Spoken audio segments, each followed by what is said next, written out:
Bueno, buenos días a todos. Antes de comenzar quiero dar las gracias. Quiero dar las gracias a las directoras de este divertido encuentro de la Semana de la Ciencia por haber contado conmigo. Es un honor estar aquí en el Museo Arqueológico Nacional y encima poder participar en un encuentro presencial, que yo creo que ya estábamos todos un poco hartos de tanta conferencia virtual, ¿no? Por supuesto, también quiero dedicar mi pequeña contribución a Paloma Cabrera y a su familia.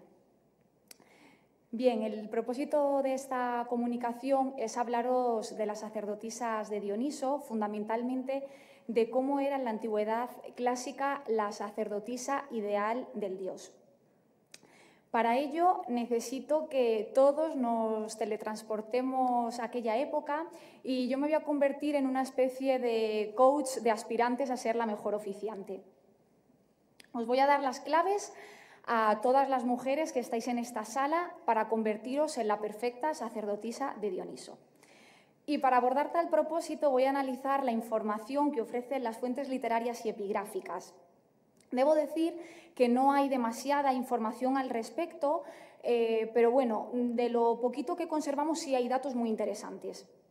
Antes de empezar, vamos a hacer una introducción de la figura de la sacerdotisa en la antigüedad.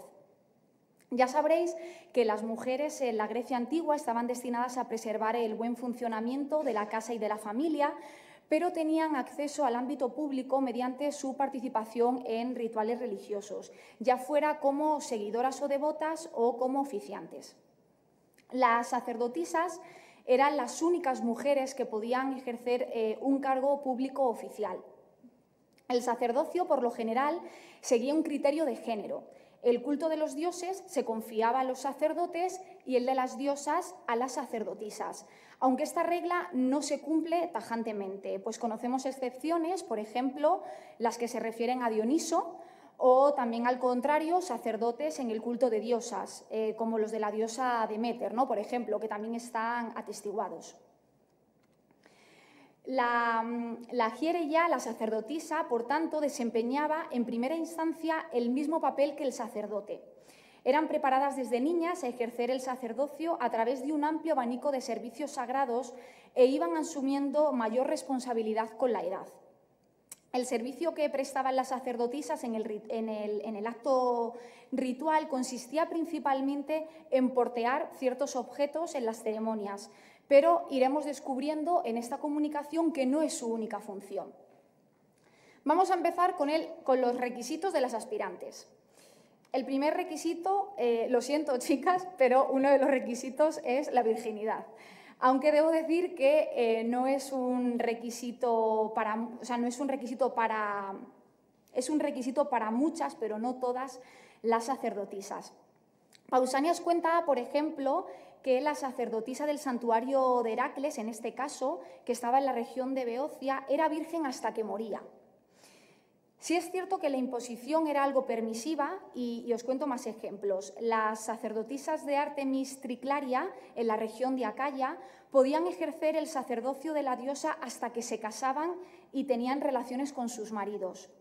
O las sacerdotisas de Gea Auristerno, también en la región de Acaya, durante su etapa como oficiantes debían abstenerse de practicar sexo y antes del sacerdocio solo podían haber tenido relaciones con un solo hombre. Y además, cuidadito con la que mintiera, porque Pausanias dice que eran puestas a prueba mediante la ingesta de sangre de toro y la que no dijera la verdad recibía un castigo. Seguimos con los requerimientos de las aspirantes. Requerimientos físicos y mentales. Para optar al cargo de sacerdotisa hay que ser monísima de la muerte y tener la cabeza en su sitio, básicamente. Aunque en ocasiones esto depende del grupo sacerdotal y de las reglas de cada santuario. Sin embargo, sí solía cumplirse de manera general el rechazo de candidatas poco agraciadas y con defectos físicos y mentales. Sabemos, por ejemplo, que esto era así para las sacerdotisas de Dioniso Tilóforo en la isla de Kos.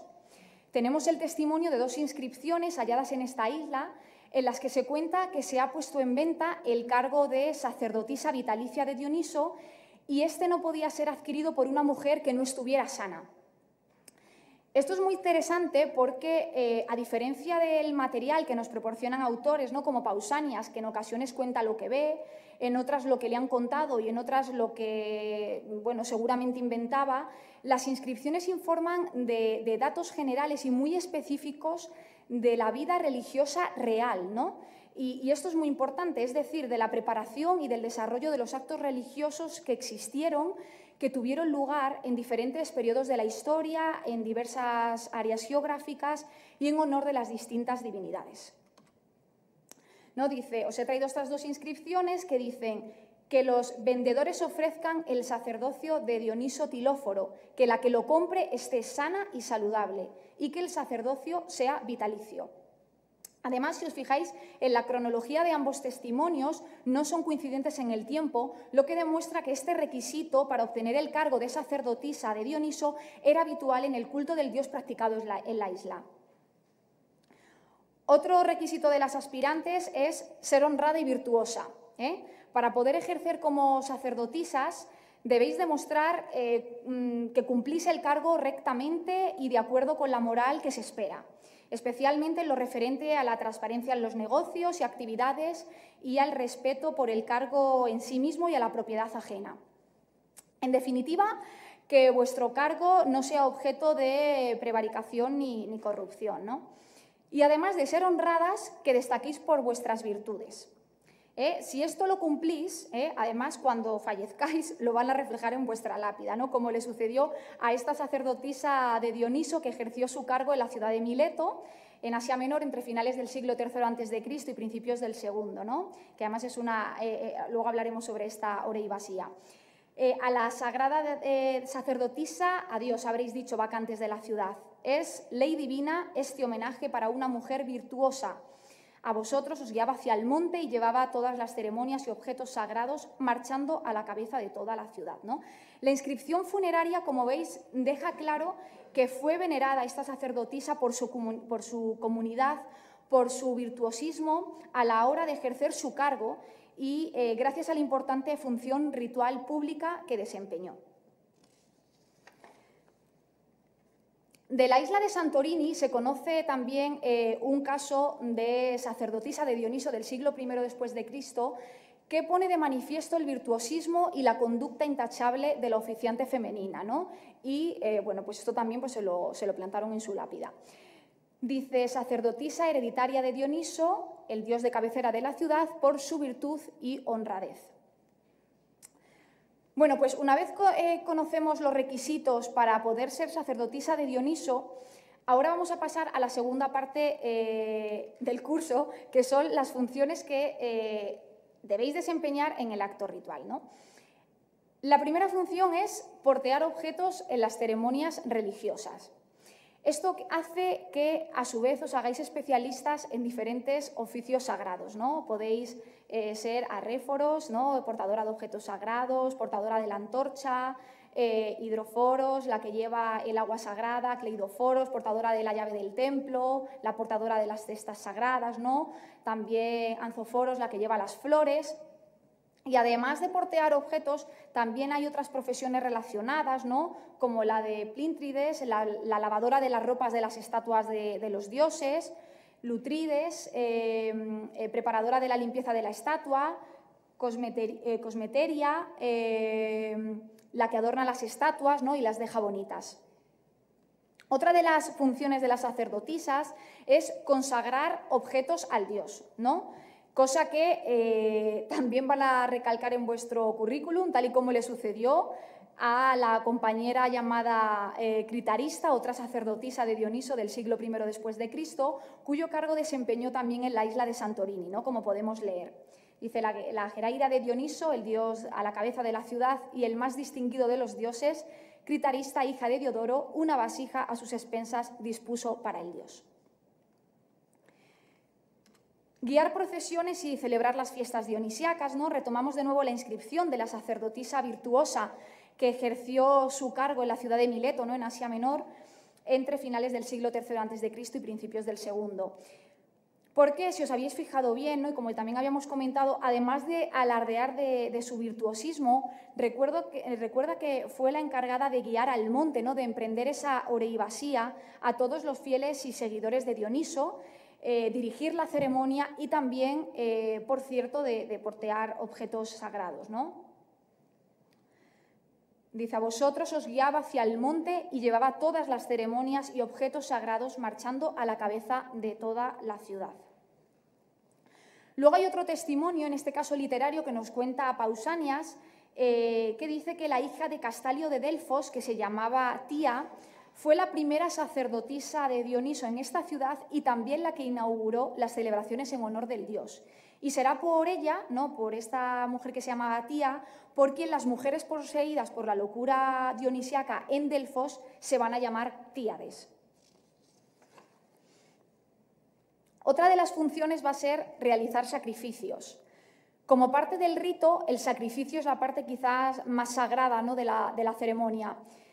En esta parte siempre se habla de los sacerdotes como los responsables únicos de los sacrificios, pero también las sacerdotisas van a tener esta tarea. De Mileto, del siglo III a.C., procede otra inscripción, que es un contrato de venta del sacerdocio de Dioniso. Y desde el comienzo se expresa la labor de las sacerdotisas como las encargadas de realizar un sacrificio en honor de la ciudad y de colocar la carne cruda antes que nadie. En el decreto, además de darse a conocer las pautas que debían seguir los fieles en relación a las autoridades religiosas, sacerdote y sacerdotisa se muestran iguales como oficiantes, pues el texto manifiesta el derecho que tenían los fieles como seguidores del culto de elegir al sacerdote o a la sacerdotisa como dirigentes del rito, ¿no? Dice, cuando la sacerdotisa realice la ceremonia sagrada, el sacrificio, en nombre de la ciudad, no está permitido que nadie trocee la carne cruda antes de que la sacerdotisa lo haya hecho en nombre de la ciudad. No está permitido tampoco que nadie reúna el tiaso antes del tiaso público. Si un hombre o una mujer quiere ofrecer un sacrificio a Dioniso, que escoja a quién de los dos, sacerdote o sacerdotisa, ¿no?, quiere como oficiante.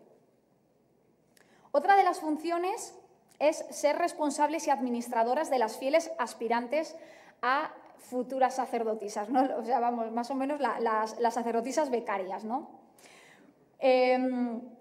Cuando ya bueno, se pasan todos los requisitos y se adquiere el cargo de sacerdotisa, vais a ser, ¿no?, las responsables y las gestoras de otras mujeres también aspirantes al cargo, ¿no? Y esto se cuenta en el decreto de antes, líneas más abajo, ¿no? Dice que la sacerdotisa provea a las mujeres y presente la cuota de admisión al sacerdocio a las mujeres en todas las ceremonias.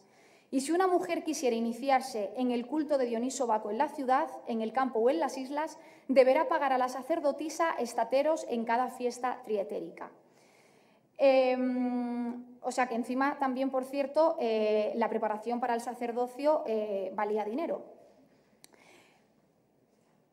Y también vais a ser las encargadas, ¿no?, de cobrar a las aspirantes esa cuota de admisión al sacerdocio. Y bueno, y ahora vamos a pasar, una vez vistas las funciones de las sacerdotisas, los privilegios, ¿no?, que ofrece el puesto de sacerdotisa, porque claro, ¿no?, muchos requisitos y muchas responsabilidades, ¿no?, pero ¿qué privilegios tenían las sacerdotisas? Pues bien, el hecho de ser ya las máximas responsables de todo lo que tenga que ver con una divinidad, su imagen, su templo y sus posesiones, es ya un gran privilegio, ¿no? Pero además hay más privilegios. El cargo es vitalicio, en la mayoría de los casos vais a ser inmunes ante la ley, podréis dictaminar justicia en temas relacionados con el templo y castigar a todos aquellos que no cumplan las leyes del santuario. También dispondréis de seguridad personal y tendréis autoridad para solicitar protección y salvoconducto para vosotras y para los templos y santuarios.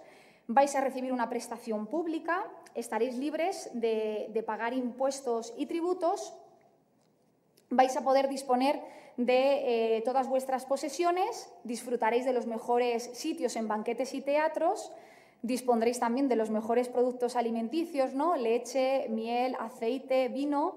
Y en los sacrificios en honor de Dioniso os vais a llevar la mejor parte, ¿no?, la piel del animal, que ya sabéis que es tan apreciada tanto para vestir, ¿no?, pero también como elemento de escritura. Así lo dice una inscripción de Ática del siglo IV a.C., en la que se dan instrucciones explícitas sobre la distribución de la carne para las mujeres los días festivos, ¿no? Dice a Dioniso, para las sacerdotisas, la piel. En resumen, como veis, la sacerdotisa es un agente activo en las ceremonias en honor del dios Dioniso. La oficiante puede ser la organizadora del tiaso público, la guía de la procesión y ceremonia, la gestora de futuras sacerdotisas, así como la iniciadora de un acto de sacrificio y la manipuladora de la carne. A nivel general, aunque luego depende siempre del lugar geográfico y también de la época, ¿no?, la sacerdotisa de Dioniso desempeña un papel relevante en las ceremonias de culto, aparentemente igual que el del sacerdote, pues parece que, aunque luego hay muchos matices, estuvieron al mismo nivel y ambos eran válidos para desempeñar y presidir las tareas del rito. Y bueno, espero que con este curso express aspiréis a ser la mejor sacerdotisa de Dioniso y que os haya sido provechoso. Muchísimas gracias por vuestra atención y espero que, además de haber aprendido, aunque sea un poquito, hayáis pasado un rato agradable. Muchísimas gracias.